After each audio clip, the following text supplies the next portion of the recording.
নমস্কাৰ সদৌ অসমবাসী ৰাইজলৈ মই নমস্কাৰ জনাইছোঁ আৰু আজিৰ ভিডিঅ'টো মই আপোনালোকৰ আগলৈ আগবঢ়াইছোঁ কেৱল মনোৰঞ্জনৰ বাবে আৰু এই হিচাপতে মই আপোনালোকক মোৰ এই চেনেলটোৰ জৰিয়তে ৰঙালী বিহুৰ শুভেচ্ছা যাচিছোঁ দেৰিকৈ হ'লেও ধন্যবাদ আগলৈ ভিডিঅ'টো চাওক।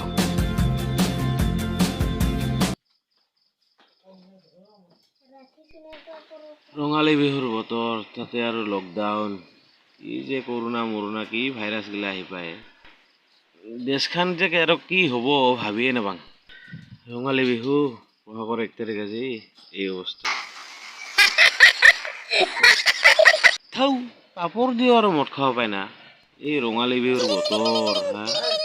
খেলা কি যে হ'ব দেখাং দে আৰু ইয়াকে মাংস বুলি ভাবি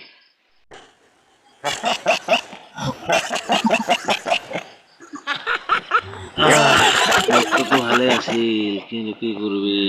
মাংসটা হে নাপালং মাংস খাব ইচ্ছা আছিল কি যে হ'ব আৰু কিছুৱে নহ'ব আৰু খানাবা বোলে চাওচতো আছে লকডাউন বন্ধ কামো কৰিব নাপায় কি যে হ'ব।